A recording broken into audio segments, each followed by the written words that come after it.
നമസ്കാരം. നമ്മൾ ഇന്നലെ 2 ക്ലാസ്സുകളിലായിട്ട് 4ാം ക്ലാസ്സിലെ EVSലെ ഒന്നാമത്തെ ചാപ്റ്റർ ജീവികളും ചുറ്റുപാടും എന്ന് പറഞ്ഞ ചാപ്റ്റർ ചെയ്തു. ഇന്ന് നമ്മൾ 5ാം ക്ലാസ്സിലെ സോഷ്യൽ സയൻസിലെ 2ാമത്തെ ചാപ്റ്ററാണ് നമ്മളിന്ന് ചെയ്യുന്നത്. 5ാം ക്ലാസ്സിലെ സോഷ്യൽ സയൻസിലെ 2ാമത്തെ ചാപ്റ്ററാണ് നമ്മൾ ചെയ്യുന്നത്. ഒന്നാമത്തെ ചാപ്റ്റർ പീലിയുടെ ഗ്രാമം എന്ന് പറയുന്ന ചാപ്റ്ററാണ്. അത് നമ്മളെ സ്നേഹബന്ധം, അതേപോലെ ചിത്രകഥ പോലെയാണ് ആ ചാപ്റ്റർ മുന്നോട്ട് പോകുന്നത്. അപ്പം അതൊന്ന് വായിച്ചു നോക്കിയാൽ മതി. പീലിയും കൂട്ടുകാരും എന്ത് ചെയ്യുന്നുണ്ട്, ഒരു പീലിയുടെ ഗ്രാമത്തിലേക്ക് യാത്ര പോകുന്നതാണ് ഒന്നാമത്തെ ചാപ്റ്ററിൽ പറയുന്നത്. അപ്പോൾ അതെല്ലാവരും ഒന്ന് വായിച്ചു നോക്കിയാൽ മതി. നമ്മൾ 4ാം ക്ലാസ് വരെ നമ്മൾ EVS എന്ന് പറഞ്ഞ പാഠഭാഗം, EVS എന്ന് പറഞ്ഞ വിഷയമാണ് നമ്മൾ പഠിച്ചുകൊണ്ടിരുന്നത്. അതിൽ നിന്നും വ്യത്യസ്തമായിട്ട് നമ്മൾ 5ലേക്ക് എത്തുമ്പോൾ സോഷ്യൽ സയൻസ്, സാമൂഹ്യ ശാസ്ത്രം എന്ന് പറഞ്ഞൊരു പുതിയൊരു വിഷയം കൂടി നമ്മൾ എന്ത് ചെയ്യണം, പഠിക്കാൻ പോവുകയാണ്. നമ്മുടെ കഴിഞ്ഞു പോയ കാലഘട്ടങ്ങളിൽ, അതേപോലെ ചരിത്രം എന്നൊക്കെ നമ്മൾ പറയും, അങ്ങനത്തെ കുറച്ച് കാര്യങ്ങളൊക്കെയാണ് നമ്മളിവിടെ പഠിക്കുന്നത്. അപ്പോൾ നേരത്തെ പറഞ്ഞ പോലെ തന്നെ ഒന്നാമത്തെ ചാപ്റ്റർ എല്ലാവരും ഒന്ന് വായിച്ചു നോക്കിയാൽ മതി. ചിത്രകഥയാണ്, അത് കൂടുതൽ എക്സ്പ്ലെയിൻ ചെയ്ത് സമയം കളഞ്ഞില്ല.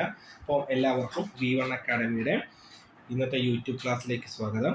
ഇന്ന് നമ്മൾ സോഷ്യൽ സയൻസിലെ 5ാം ക്ലാസ് സോഷ്യൽ സയൻസിലെ 2ാമത്തെ ചാപ്റ്റർ ആയിട്ടുള്ള ഭക്ഷണവും മനുഷ്യരും എന്ന ചാപ്റ്ററാണ് നമ്മൾ ഡിസ്കസ് ചെയ്യാൻ പോകുന്നത്. നമുക്ക് എല്ലാവർക്കും അറിയാം, ഒരു മനുഷ്യൻ്റെ ജീവൻ്റെ നിലനിൽപ്പിന് അത്യന്താപേക്ഷിതമായിട്ടുള്ള അല്ലെങ്കിൽ പ്രധാനമായിട്ടുള്ള ഒരു വസ്തുവാണ് എന്ത്, ഭക്ഷണം എന്ന് പറയുന്നത്. ഭക്ഷണം കിട്ടാതെ മനുഷ്യന് മാത്രമല്ല എല്ലാ ജീവികൾക്കും ജീവിക്കാൻ ആവശ്യമായിട്ടുള്ള ഒരു കാര്യമാണ് ഭക്ഷണം എന്ന് പറയുന്നത്. നമ്മുടെ കയ്യിൽ കുറേ പൈസ കിട്ടിയാലും, നമുക്ക് കുറേ വസ്ത്രങ്ങൾ കിട്ടിയാലും, നമുക്ക് എന്തൊക്കെ കാര്യങ്ങൾ കിട്ടിയാലും നമുക്ക് മനുഷ്യന്മാർക്കാണെങ്കിൽ നമുക്ക് തൃപ്തിയാവില്ല. എന്നാൽ മനുഷ്യന്മാർക്ക് അല്ലെങ്കിൽ ഏതൊരു ജീവിക്കും തൃപ്തിയാവുന്നത് മതി എന്ന് നമ്മൾ എപ്പോഴും പറഞ്ഞൊരു കാര്യമാണ് ഭക്ഷണം. അപ്പോൾ ഈ ഭക്ഷണത്തിന് എന്തെങ്കിലും ചരിത്രമുണ്ടോ? ഉണ്ട്. നമ്മൾ മനുഷ്യന്മാരുണ്ടായ കാലം മുതൽക്കിൻ്റെ ഭക്ഷണമുണ്ട്. അപ്പോൾ നമ്മൾ ഇന്ന് കഴിക്കുന്ന പോലത്തെ, നമുക്ക് ഇന്നത്തെ കാലത്ത് ഏറ്റവും ഇഷ്ടപ്പെട്ട ഭക്ഷണമായിട്ടുള്ള മന്തി, പൊറോട്ട, ചിക്കൻ കറി, അങ്ങനെയൊക്കെയാണ് നമ്മളിപ്പോൾ എല്ലാവരും. പക്ഷെ അത് തന്നെയാണ് മനുഷ്യന്മാർ പണ്ട് കഴിച്ചിരുന്നത്. അല്ലെങ്കിൽ ഇന്നത്തെ രീതിയിൽ തന്നെയാണ് മനുഷ്യന്മാരുടെ ജീവിതം പണ്ട് ഉണ്ടായിരുന്നത് എന്നൊക്കെയാണ് നമ്മൾ ഇവിടെ നോക്കാൻ പോകുന്നത്. ആദ്യം തന്നെ നമുക്കൊരു ഒരു സിബി എന്ന് പറയുന്ന ഒരു കുട്ടിയുടെ ഡയറി കുറിപ്പാണ് ഞാൻ വായിക്കുന്നത്. ലോക ഭക്ഷ്യദിനത്തോടനുബന്ധിച്ച് ഇന്ന് സ്കൂളിൽ ഭക്ഷ്യമേള ഉണ്ടായിരുന്നു. എന്ത് രസമായിരുന്നു! നമുക്കറിയാം, നിങ്ങൾ 4ാം ക്ലാസ്സിലൊക്കെ പഠിക്കുമ്പോൾ നമ്മുടെ സ്കൂളിലൊക്കെ ഇഷ്ടംപോലെ ഭക്ഷ്യമേളകളൊക്കെ ഉണ്ടാവും. ടീച്ചർ പറഞ്ഞതനുസരിച്ച് ക്ലാസ്സിലെ കൂട്ടുകാർ എല്ലാവരും ഓരോരോ വിഭവങ്ങൾ കൊണ്ടുവന്നു. ഞാനും കൂട്ടുകാരും ഓരോ സ്റ്റാളും കണ്ടു നടന്നു. എന്തെല്ലാം വിഭവങ്ങൾ! കപ്പയും ചക്കയും ചെറുധാന്യങ്ങളും കിഴങ്ങുകളും പഴവർഗ്ഗങ്ങളും കൊണ്ടുള്ള വ്യത്യസ്ത വിഭവങ്ങൾ. പായസം, ലഡു, ഹൽവ, കേക്ക്, മിഠായികൾ ഉപ്പിലിട്ടത്, അങ്ങനെ എത്രമാത്രം വിഭവങ്ങളാണ് ഉണ്ടായിരുന്നത്! ഇതെല്ലാം കണ്ട് എൻ്റെ നാവിൽ വെള്ളം നിറഞ്ഞു. അപ്പോഴേക്കും ക്ലാസ് ടീച്ചർ ഞങ്ങളോടൊപ്പം കൂടി. ടീച്ചർ ഞങ്ങൾക്ക് മിഠായികളും പായസവുമൊക്കെ വാങ്ങിത്തന്നു. എന്ത് രുചിയായിരുന്നെന്നോ! ഇപ്പോഴും അവയുടെ രുചി നാവിൽ തങ്ങി നിൽക്കുന്നു.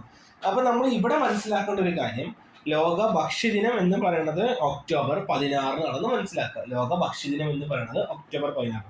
അപ്പോൾ നമ്മൾ പല ആൾക്കാർക്കും പല തരത്തിലുള്ള ഭക്ഷണങ്ങൾ ഇഷ്ടപ്പെട്ടിട്ടുള്ള ആൾക്കാരുണ്ടാവും, പല രീതിയിലുള്ള ഭക്ഷണങ്ങൾ ഇഷ്ടപ്പെട്ടുള്ള ആൾക്കാരുണ്ടാവും.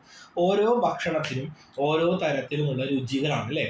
നമുക്കറിയാം, ഇപ്പോൾ ഇതിൽ പറഞ്ഞിട്ടുള്ള പച്ചക്കറികൾക്ക് അല്ലെങ്കിൽ ചക്ക, കപ്പ, മിഠായി, ഹൽവ, കേക്ക്, ഉപ്പിലിട്ടത്, അങ്ങനെ ഓരോ ഭക്ഷണത്തിനും ഓരോ രുചികളാണ്. അപ്പോൾ ഇവിടെ കൊടുത്തിട്ടുണ്ട്, സിബി എന്ന വിദ്യാർത്ഥി എഴുതിയ ഡയറി കുറിപ്പ് വായിച്ചല്ലോ.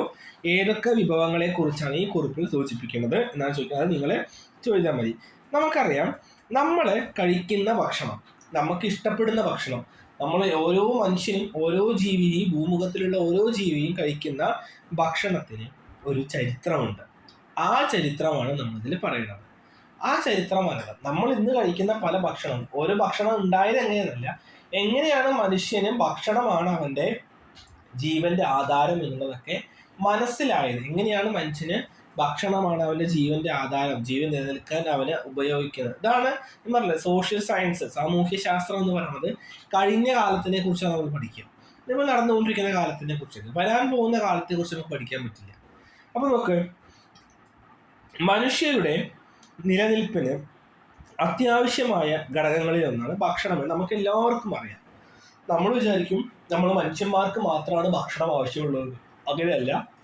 ഭൂലോകത്തുള്ള ഈ ഭൂമിയിലുള്ള എല്ലാ ജീവജാലങ്ങൾക്കും ഭക്ഷണം അത്യാവശ്യമാണ്. എല്ലാ ജീവികൾക്കും ഭക്ഷണം ആവശ്യമാണ്. ആദിമകാലത്ത് ഇലകൾ, പഴങ്ങൾ, കിഴങ്ങുകൾ എന്നിവയായിരുന്നു ജീവികളുടെ ഭക്ഷണം. എന്താ ഈ ആദിമകാലം എന്ന് പറഞ്ഞാൽ? പണ്ടത്തെ കാലം. നമ്മളൊക്കെ പറയില്ലേ പണ്ട് കാലം എന്നൊക്കെ നമ്മൾ പറയില്ലേ? അപ്പോൾ അങ്ങനെയുള്ള പണ്ട് കാലത്ത് ഇലകൾ, പഴങ്ങൾ, കിഴങ്ങുകൾ, ധാന്യങ്ങൾ എന്നിവയായിരുന്നു ജീവികളുടെ ഭക്ഷണം. കൂടാതെ ചില ജീവികൾ മറ്റു ജീവികളെ കൊന്ന് ഭക്ഷിക്കുകയും ചെയ്തിരുന്നു. നമ്മളിപ്പോൾ കാണാറുണ്ടല്ലോ, സിംഹം മാനിനെ തിന്നും. അങ്ങനെ കുറേയധികം ജീവികൾ അല്ലേ, മനുഷ്യന്മാരെന്നെ ഇപ്പൊ നമ്മൾ കോഴിയെ തിന്നും, ആടിനെ തിന്നും, അങ്ങനെയൊക്കെ നമ്മൾ തിന്നും, ബീഫ് കഴിക്കും അല്ലേ. അതേപോലെ എന്താണ്, പണ്ടത്തെ കാലത്ത് മനുഷ്യന്മാരുടെ അല്ലെങ്കിൽ എല്ലാ ജീവികളുടെയും ഭക്ഷണങ്ങൾ എന്ന് പറയുന്നത് ഇലകളും പഴങ്ങളും കിഴങ്ങുകളും ധാന്യങ്ങളും ആയിരുന്നു. ജീവികളുടെ ഭക്ഷണം കൂടാതെ ചില ജീവികൾ മറ്റു ജീവികളെ കൊന്നു ഭക്ഷിക്കുകയും ചെയ്യും. സ്വാഭാവികമായിട്ട് നമ്മൾ ഇന്നും കാണുന്നതാണ്, കാട്ടിലൊക്കെ പോയി കഴിഞ്ഞാൽ നമുക്ക് കാണാൻ പറ്റുന്ന ഒരു കാര്യം തന്നെയാണ് അല്ലേ. ഇതേപോലെ തന്നെയായിരുന്നു മനുഷ്യരും. അപ്പൊ മനുഷ്യന്മാർക്കും ആദ്യകാലത്തെ ഭക്ഷണം എന്ത് തന്നെയായിരുന്നു? ഇലകളും പഴങ്ങളും കിഴങ്ങുകളും ആയിരുന്നു, ധാന്യങ്ങളും ആയിരുന്നു. അതുപോലെ തന്നെ ജീവികളെ കൊന്നു തിന്നലുണ്ട്. അപ്പൊ നോക്കൂ, നമുക്ക് ഇങ്ങനെ പറയുമ്പോൾ നമുക്ക് മനുഷ്യന്മാരെ എങ്ങനെയായിരുന്നു പണ്ടത്തെ കാലത്ത് എന്നൊക്കെ നമുക്ക് അറിയില്ല അല്ലെ. ചിത്രത്തിലേക്ക് നമുക്ക് പോവാം. കണ്ടു നോക്കൂ, ചിത്രങ്ങൾ നിരീക്ഷിച്ചാൽ നമുക്ക് കാര്യങ്ങൾ മനസ്സിലാക്കാൻ സാധിക്കും. ഒന്നാമത്തെ ചിത്രത്തിൽ എന്താ, ഒരു മാനിനെ അല്ലെ. ഒന്നാം ചിത്രത്തിൽ എന്താണ്, ഒരു മാനിനെ എന്താണ് എല്ലാവരും കൂടി അമ്പ ചെയ്തിട്ട് അല്ലെങ്കിൽ കുന്തം കൊണ്ട് കുത്തിയിട്ട് കൊല്ലുന്നു. രണ്ടാമത്തെ ചിത്രത്തിൽ എന്താ, അതിനെ തൂക്കിക്കൊണ്ടുവരുന്നു. മൂന്നാമത്തെ ചിത്രം നോക്കിയേ, പുഴയിൽ നിന്ന് മീനെ പിടിക്കുന്നു, അങ്ങനത്തെ കാര്യങ്ങൾ. അപ്പൊ നോക്കൂ, പണ്ടത്തെ കാലത്ത്, നീ ഒരു കഥ പോലെ പറഞ്ഞുതരാം. പണ്ടത്തെ കാലത്ത് മനുഷ്യന്മാർക്ക് എന്ത് കഴിക്കണമെന്നോ അല്ലെങ്കിൽ ഇത് കഴിച്ച നല്ലതാണോ അങ്ങനത്തെ ചിന്താഗതിയിൽ ഇപ്പൊ നമ്മുടെ മുമ്പിൽ, നമുക്ക് ഇന്നത്തെ കാലത്തൊക്കെ എന്ന് പറയുമ്പോൾ നമ്മുടെ മുമ്പിൽ നമുക്ക് ഇഷ്ടമില്ലാത്തൊരു ഭക്ഷണം വെച്ച് കഴിഞ്ഞാൽ നമ്മൾ കഴിക്കില്ല. കാരണം നമുക്കത് ഇഷ്ടമല്ല. അങ്ങനെ നമ്മൾ കഴിക്കില്ല എന്ന് പറഞ്ഞാൽ നമുക്ക് അതിന് അർത്ഥം എന്താ, നമുക്കത് വേറെ കിട്ടും, നമുക്ക് വേറെ ഭക്ഷണം കിട്ടാൻ ചാൻസ് ഉണ്ട്. പക്ഷെ പണ്ടത്തെ കാലത്ത് അങ്ങനെയല്ല. പണ്ടത്തെ കാലത്ത് എന്താണ്, മനുഷ്യന്മാർക്ക് എന്താണോ കിട്ടുന്നത് അത് കഴിക്കുന്ന ഒരു അവസ്ഥയാണ്. ചിലപ്പോൾ അവർക്ക് നേരത്തെ പറഞ്ഞ പോലെ എന്തെങ്കിലും കായ്കൾ കഴിക്കും, ഇലകളായിരിക്കും, അല്ലെങ്കിൽ എന്തെങ്കിലും കിഴങ്ങുകളായിരിക്കും, അതല്ലെങ്കിൽ ഇതേപോലെ ഏതെങ്കിലും ജീവികളായിരിക്കും. ഈ ജീവികൾ എന്ന് പറയുമ്പോൾ ജീവനുള്ളതിനെ എറിഞ്ഞു വീഴ്ത്തിയിട്ടുള്ളതായിരിക്കാം, അല്ലെങ്കിൽ പിടിച്ചു കൊണ്ടുവരുന്നതായിരിക്കാം, അതല്ലെങ്കിൽ ചത്തുപോയതായിരിക്കാം. അങ്ങനെയൊക്കെയായിരുന്നു മനുഷ്യന് എന്തായിരുന്നു പണ്ടത്തെ കാലത്ത്. ആദിമ മനുഷ്യൻ എന്നൊക്കെ പറയും, നിങ്ങൾ ആദ്യമായിട്ടാവും ചിലപ്പോൾ ഇങ്ങനത്തെ വാക്കൊക്കെ കേൾക്കുന്നുണ്ടാവും അല്ലെ.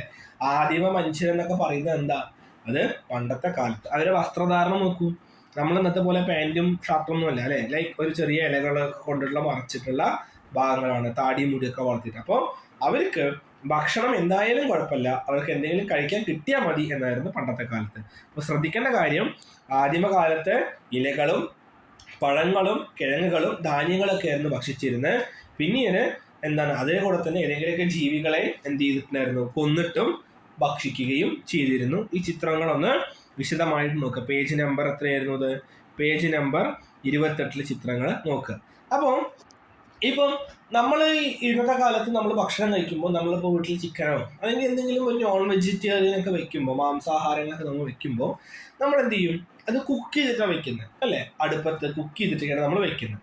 എന്നാൽ പണ്ടത്തെ കാലത്ത് ആദിമ മനുഷ്യർക്ക് ഈ ചിത്രത്തിൽ നോക്കി, ഇതിൽ എവിടെയെങ്കിലും ഒരു കുക്കിംഗ് ചിത്രം കാണുന്നുണ്ടോ? ഇല്ല.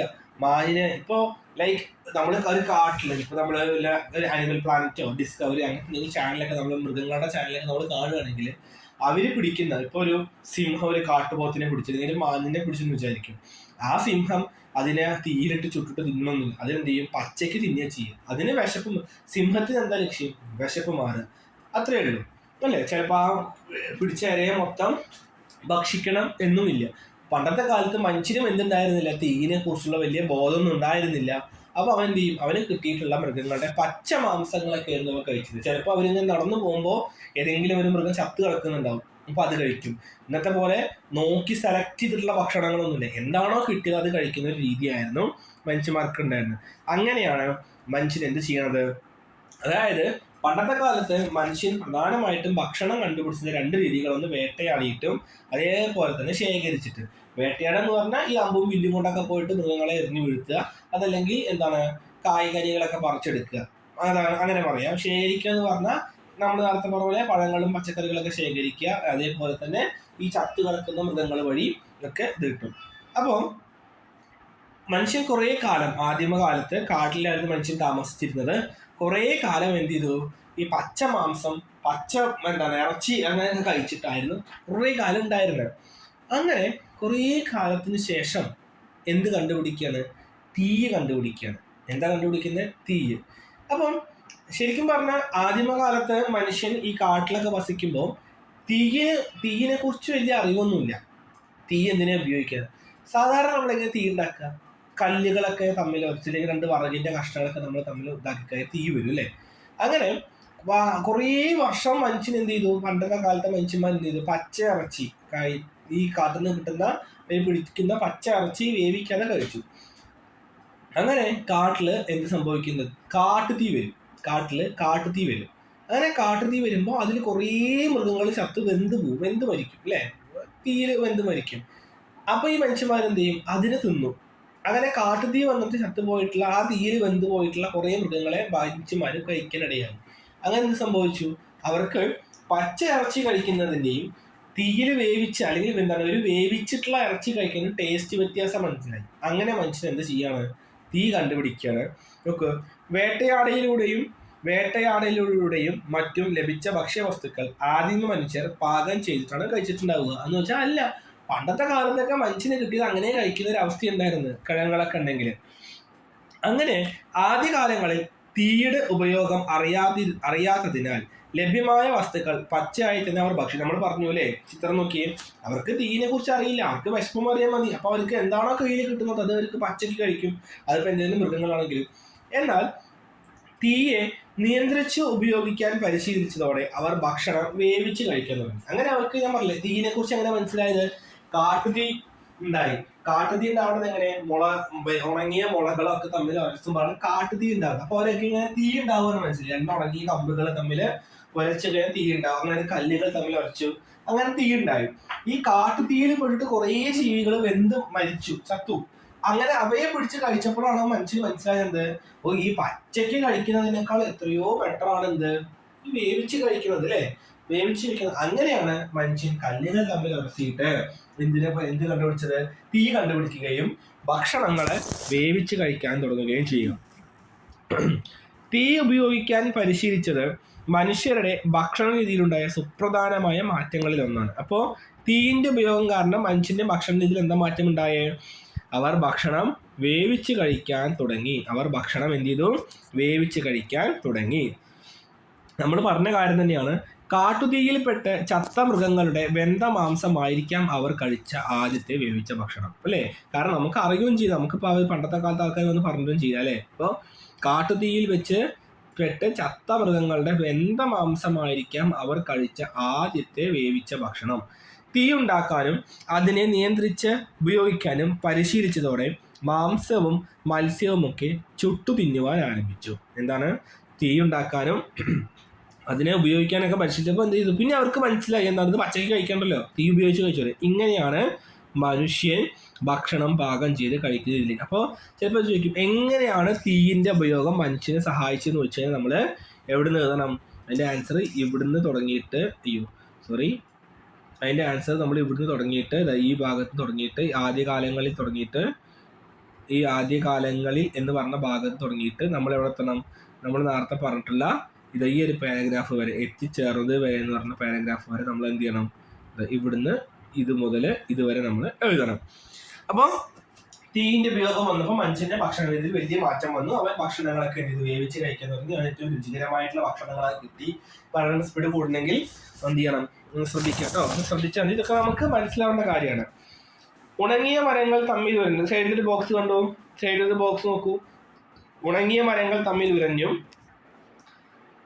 പാറയിൽ ഉരഞ്ഞും തീ ഉണ്ടാകുന്നത് മനുഷ്യർ കണ്ടു. ഉണക്കമരം പാറയിൽ ഉരച്ച് കല്ലുകൾ കൂട്ടി പിടിച്ച് തീ ഉണ്ടാക്കുന്നത് നമ്മൾ പറഞ്ഞ കാര്യം തന്നെ. ഇങ്ങനെ തീ ഉണ്ടാക്കുന്നത് ഉണങ്ങിയ മരങ്ങൾ തമ്മിൽ ഉരച്ചിട്ടോ കല്ലുകൾ തമ്മിൽ ഉരച്ചിയാണ് തീ ഉണ്ടാക്കുന്നത്. അപ്പൊ അത്തരത്തില് പച്ചയ്ക്ക് ഭക്ഷണം. അപ്പോൾ നമ്മുടെ ഭക്ഷണത്തിന്റെ ചരിത്രം മനസ്സിലായില്ലേ? ആദ്യം മനുഷ്യൻ പച്ചക്കായിരുന്നു ഭക്ഷണം കഴിച്ചിരുന്നത്, കിഴങ്ങുകളും പച്ച മാംസങ്ങളും. പിന്നീട് തീയിന്റെ ഉപയോഗം മനസ്സിലാക്കിയപ്പോഴാണ് അവൻ എന്ത് മനസ്സിലായത്? വേവിച്ച് ഭക്ഷണം കഴിക്കാം എന്നുള്ളത് മനസ്സിലാക്കിയത്. ഓക്കെ. അലഞ്ഞു തിരിഞ്ഞു നടന്നിരുന്ന മനുഷ്യർ വേട്ടയാടിയും ശേഖരിച്ചും അന്നേക്ക് ആവശ്യമായ ഭക്ഷണം മാത്രമാണ് നേടിയത്. പിൽക്കാലത്താണ് അവര് അപ്പൊ ഇന്നിപ്പോ നമ്മുടെ വീട്ടിൽ എങ്ങനെയാണ്, ഇന്ന് നമ്മുടെ നാട്ടിലൊക്കെ എന്ന് പറയുമ്പോൾ ഇന്നത്തേക്കുള്ള ഭക്ഷണം മാത്രമാണ് നമ്മൾ വീട്ടിൽ നമ്മൾ സ്റ്റോർ ചെയ്ത് വെക്കുക, അല്ലെങ്കിൽ ഭക്ഷണ സാധനങ്ങൾ അല്ല, ഭക്ഷണം നമ്മൾ ചിലപ്പോൾ ഇന്നത്തേക്കുള്ള ഉണ്ടാക്കും, പക്ഷെ ഭക്ഷണ സാധനങ്ങൾ നമ്മൾ ഒരാഴ്ചക്കുള്ള വാങ്ങിക്കും. പക്ഷെ പണ്ടത്തെ കാലത്ത് അങ്ങനെയല്ല. എന്താണ്, അവന് ആവശ്യമുള്ള ഭക്ഷണം മാത്രം അവർ ശേഖരിക്കും. ഇപ്പോഴും നോക്കൂ, ഈ മൃഗങ്ങളൊക്കെ അങ്ങനെ തന്നെയാണ്. അവർക്ക് ആവശ്യമുള്ള ഭക്ഷണം മാത്രം എടുക്കുള്ളൂ. അല്ലാതെ ഇപ്പൊ ഒരു കുറെ എടുത്ത് നാളത്തേക്ക് ശേഖരിച്ച് വെക്കുക എന്ന് പറയുന്ന സ്വഭാവം വലിയ മൃഗങ്ങൾക്കില്ല. ചെറിയ ചെറിയ ഉറുമ്പുകളും പോലെയുള്ള ജീവികളൊക്കെ ഉള്ളൂ. അപ്പോ പണ്ടത്തെ കാലത്ത് മനുഷ്യൻ എന്തായിരുന്നു, അവന് ആവശ്യമുള്ള ഭക്ഷണം മാത്രം ഉപയോഗിക്കും, അത്രേ ഉണ്ടാവുള്ളൂ. അല്ലാതെ കൂടുതലായിട്ട് സ്റ്റോർ ചെയ്ത്, കാരണം അതിനുള്ള ഫെസിലിറ്റീസ് ഇന്നത്തെ പോലെ ഫ്രിഡ്ജും കാര്യങ്ങളൊന്നും ഇല്ല. അപ്പൊ എന്ത് ചെയ്യില്ല, അതൊന്നും ഉണ്ടാവില്ല. പക്ഷേ പിന്നീട് അവൻ കുറേ മാറ്റങ്ങള് വരാൻ തുടങ്ങി. നോക്കൂ, ആളുകളുടെ എണ്ണം വർദ്ധിച്ചിട്ടുണ്ടാവും. ജനസംഖ്യാ വർധനവ് എന്ന് പറയുമ്പോൾ എന്താണ്, ആളുകളുടെ എണ്ണം വർദ്ധിച്ചിട്ടുണ്ടാവും, ഭക്ഷണത്തിന്റെ ലഭ്യം. അപ്പൊ ആളുകൾ കൂടുമ്പോൾ ഭക്ഷണത്തിന്റെ അളവ് കുറയും. പിന്നെ വലിയ വലിയ മാറ്റങ്ങൾ വരും പരിസ്ഥിതിയിൽ. പ്രളയം, ഭൂകമ്പമൊക്കെ വരുമ്പോൾ, അതിന് കിട്ടാനൊക്കെ ആകുമ്പോൾ, അങ്ങനെ മനുഷ്യൻ എന്ത് ചെയ്തു, മെല്ലെ മെല്ലെ പണ്ടത്തെ കാലത്ത് നിന്ന് അവൻ എങ്ങനെയാ വേട്ടയാടിക്കൊണ്ടിരുന്നിട്ട് അവന് ആവശ്യമുള്ള ഭക്ഷണം മാത്രം ശേഖരിച്ചിരുന്ന് എന്ത് ചെയ്തു, കുറച്ചൊക്കെ മെല്ലെ മെല്ലെ സ്റ്റോർ ചെയ്ത് വെക്കാൻ തുടങ്ങി, അല്ലെങ്കിൽ ശേഖരിച്ച് വെക്കാൻ തുടങ്ങി. മറ്റേതായിരുന്നു, അവന് ആവശ്യമുള്ളത് മാത്രം എടുക്കുള്ളൂ, ബാക്കി അവൻ നോക്കില്ല. പിന്നെ എന്ത് ചെയ്തു, ആൾക്കാരെ എണ്ണം കൂടി കഴിഞ്ഞപ്പോൾ ചിലപ്പോ ഭക്ഷണം കിട്ടാനുണ്ടാവില്ല. സോ എന്ത് ചെയ്തിട്ടുണ്ടാവും, അപ്പോ അവര് ഭക്ഷണത്തിന്റെ രീതികളൊക്കെ മാറ്റി. അവരെന്ത് ചെയ്തു, ഭക്ഷ്യോൽപാദനം, ഫുഡ് പ്രൊഡക്ഷൻ സ്റ്റാർട്ട് ചെയ്തു. എന്താണ്, ഫുഡ് പ്രൊഡക്ഷൻ സ്റ്റാർട്ട് ചെയ്തു. ഫുഡ് പ്രൊഡക്ഷൻ സ്റ്റാർട്ട് ചെയ്തു. ഇമ്പോർട്ടൻ്റ് ആണ്. ആദ്യം മനുഷ്യൻ പച്ചമാംസം കഴിച്ചു. തീയിന്റെ കണ്ടുപിടുത്തത്തോടു കൂടി അവര് ഭക്ഷണം വേവിച്ച് കഴിക്കാൻ തുടങ്ങി. അങ്ങനെ അടുത്തത് അവരെന്ത് സംഭവിക്കുകയാണ്, ഭക്ഷ്യോൽപാദനത്തിലേക്ക് നോക്കാം. കാലക്രമേണ മനുഷ്യർ ഭക്ഷണാവശ്യത്തിനായി മൃഗങ്ങളെ ഇണക്കി വളർത്തുവാനും സസ്യങ്ങളെ പരിപാലിക്കുവാനും തുടങ്ങി. എന്താണ്, മൃഗങ്ങളെ ഇണക്കി വളർത്തുവാനും ഭക്ഷ്യാവശ്യത്തിനായിട്ട് മൃഗങ്ങളെ ഇണക്കി വളർത്തുവാനും സസ്യങ്ങളെ പരിപാലിക്കുവാനും തുടങ്ങി. ആദ്യം ഇണക്കി വളർത്തിയത് ആരെയായിരുന്നു, മനുഷ്യൻ ആദ്യമായി ഇണക്കി വളർത്തിയത് നായ എന്നൊക്കെ പറയുക. പക്ഷെ ഭക്ഷണ ആവശ്യത്തിന് ആട്, ചെമ്മരിയാട് തുടങ്ങിയ മൃഗങ്ങളെയൊക്കെ മനുഷ്യൻ. അപ്പൊ നോക്കൂ, പണ്ടത്തെ കാലത്ത് അവന് എന്താണോ കിട്ടേണ്ടത്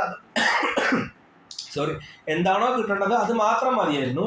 പക്ഷെ ഇപ്പൊ എങ്ങനെയാ, ഭക്ഷണ ആവശ്യത്തിനും മറ്റൊക്കെ അവൻ ആട്, ചെമ്മരിയാട് തുടങ്ങിയ മൃഗങ്ങളെയൊക്കെ എന്ത് ചെയ്തു, മരിക്കി വളർത്താൻ തുടങ്ങി. മനുഷ്യരോട് ആദ്യം ഇണങ്ങിയതും മനുഷ്യൻ ആദ്യം ഇണക്കി വളർത്താൻ ആരംഭിച്ചതുമായ മൃഗമാണ് നായ. ചിലപ്പോൾ ചോദിക്കും കേട്ടോ, മനുഷ്യൻ ആദ്യമായി ഇണക്കി വളർത്തിയ മൃഗമാണ് നായ. മനുഷ്യനോട് വേഗം ഇണങ്ങിച്ചേരാൻ കഴിവുള്ളതിനാൽ വേട്ടയാടലിനും കാവലിനുമായി നായകളെ ഉപയോഗപ്പെടുത്തിയിരുന്നു. കൃഷി വ്യാപകമായതോടെ മറ്റ് മൃഗങ്ങളെയും ഭക്ഷണത്തൊക്കെ നമ്മൾ എക്സ്ട്രാ ഒന്ന് വായിച്ചു നോക്കേണ്ട കാര്യങ്ങളാണ് കേട്ടോ. അപ്പോൾ മനുഷ്യൻ എന്ത് ചെയ്തു, ആദ്യകാലങ്ങളിൽ വലിച്ചെറിഞ്ഞ ഭക്ഷ്യവസ്തുക്കളിൽ നിന്ന് പുതിയ തൈകൾ മുളച്ചു വരുന്ന ശ്രദ്ധയിൽപ്പെട്ടതോടെ ആയിരിക്കാം ആദിമ മനുഷ്യൻ കൃഷിയെക്കുറിച്ച് ചിന്തിച്ചു തുടങ്ങുന്നത്. നോക്ക്, മനുഷ്യന് കൃഷിയെക്കുറിച്ച് എന്തെങ്കിലും ഐഡിയ ഉണ്ടോ? ഇല്ല. അപ്പൊ അവർക്ക് ഈ വഴിയിൽ നിന്ന് കിട്ടുന്ന എന്തെങ്കിലുമൊക്കെ സാധനം ഉണ്ടാവില്ലേ, വിത്തുകളൊക്കെ, ഈ ഭക്ഷണം വാശിച്ചൊക്കെ ഉണ്ടാവില്ലേ, അതായത് ഇവർ വലിച്ചെറിയും. അങ്ങനെ അവർ വലിച്ചെറിഞ്ഞ് കഴിഞ്ഞപ്പോൾ എന്ത് ചെയ്തു, കുറേ കാലം കഴിഞ്ഞപ്പോൾ അത് മുളച്ചു വന്നു. അപ്പൊ അവർക്ക് എന്ത് മനസ്സിലായി, ഇത് കുഴിച്ചിട്ടുണ്ടാവും. അങ്ങനെയാണ് അവർ എന്തിനെ കുറിച്ച് മനസ്സിലാക്കുന്നത്, കൃഷിയെക്കുറിച്ച് മനസ്സിലാക്കുന്നത്. പാറപ്പുറത്തിട്ടാൽ വിത്തുണങ്ങി പോകും, എന്നാൽ വെള്ളത്തിലിട്ടാൽ ചീഞ്ഞു പോകും. എന്നാൽ ഈർപ്പവും ചൂടുമുള്ള മണ്ണിൽ വിത്ത് മുളയ്ക്കുമെന്നവർ മനസ്സിലാക്കി. മനുഷ്യന് മനസ്സിലായി. അവരിപ്പോൾ അല്ലെങ്കിൽ മാങ്ങ കഴിച്ചു, ആ മാങ്ങ കഴിച്ചാൽ മാങ്ങാണ്ടി എന്ന് പറഞ്ഞ സംഭവം എന്താണ്, ഒരു വലിച്ചെറിയും. അത് നല്ല ചൂടും വെള്ളമൊക്കെ ഉള്ള സ്ഥലത്താണെങ്കിൽ അത് മുളച്ചു വരുമെന്ന് മനസ്സിലായി. പാറപ്പുറത്തിട്ട് ഉണങ്ങിപ്പോയി, വെള്ളത്തിലിട്ട ചീഞ്ഞു പോയി. അപ്പൊ അവർക്ക് മനസ്സിലായി, നല്ല സ്ഥലത്തിട്ട് കഴിഞ്ഞാൽ മുളച്ചു വരും. അങ്ങനെ നമുക്ക് എന്ത് ചെയ്യാൻ പറ്റും, കൂടുതലായിട്ട് ഭക്ഷ്യവസ്തുക്കൾ ഉൽപ്പാദിപ്പിക്കാൻ പറ്റും.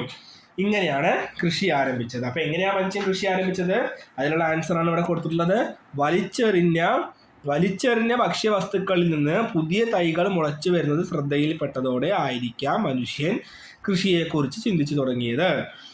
തുടർന്ന് ഭക്ഷ്യയോഗ്യമായ ചെടികളും വേരുകളും വൃക്ഷത്തൈകളും തിരഞ്ഞെടുത്ത് നടുവാനും കൃഷി ചെയ്യുവാനും തുടങ്ങി. പിന്നെ മനുഷ്യന് ആവശ്യമുള്ള സാധനങ്ങൾ കൃഷി ചെയ്യാൻ തുടങ്ങി. ആദ്യമായിട്ട് ചെയ്തെന്നൊക്കെ ചോദിക്കും, ഗോതമ്പ്, ബാർലി, ചാമ, കിഴങ്ങ് വർഗ്ഗങ്ങൾ എന്നിവയാണ് ആദ്യകാലത്ത് കൃഷി ചെയ്തിരുന്നത്. കൃഷിക്ക് ആവശ്യമായ ജലവും വളക്കൂറുള്ള മണ്ണും പ്രധാനമായും ലഭ്യമായിരുന്ന നദീതടങ്ങളിലാണ് മനുഷ്യൻ കൃഷി ചെയ്യാൻ ആരംഭിച്ചത്. ഇതോടെ ഭക്ഷണം തേടി അലഞ്ഞിരുന്ന മനുഷ്യൻ കൃഷിയിടങ്ങളിൽ സമീപത്ത് സ്ഥിരവാസം ആരംഭിച്ചു. മനുഷ്യൻ ആദ്യം പറഞ്ഞില്ലേ, ഇലകളും കായ്ക്കനികളൊക്കെ മാത്രം കഴിച്ചു മറ്റു മൃഗങ്ങളെ കൊന്നൊക്കെ ജീവിച്ചു എന്ന് പറഞ്ഞപ്പോ അവര് ആ ഒരു സമയത്ത് മനുഷ്യന്മാരെ എവിടെയും സ്ഥിരതാമസം അവരിങ്ങനെ നടന്നുകൊണ്ടിരിക്കും. അന്നത്തെ കാലത്ത് എന്തായിരുന്നു, വിശക്കുമ്പോ ഭക്ഷണം കഴിക്കണം, ഉറങ്ങുമ്പോ എവിടെയെങ്കിലും കടന്നുറങ്ങണം. അങ്ങനെ മനുഷ്യൻ തീ കണ്ടുപിടിച്ചു, ഭക്ഷണത്തിന് ടേസ്റ്റ് വർദ്ധിച്ചു മനസ്സിലായി. അങ്ങനെയാണ് മൃഗങ്ങളെ, ചെമ്മരിയാടിനെയും നായേനെയും ആടിനെയൊക്കെ ഇണക്കി വളർത്താൻ തുടങ്ങിയത്. അങ്ങനെ പുതിയ പുതിയ ചെടികൾ വളർന്നത് കണ്ടു. അങ്ങനെ കൃഷിയെ കുറിച്ച് മനസ്സിലായി. അപ്പോൾ അവർക്ക് മനസ്സിലായി നല്ല വെള്ളം കിട്ടുന്ന സ്ഥലത്ത് കൃഷി ചെയ്യാൻ പറ്റും.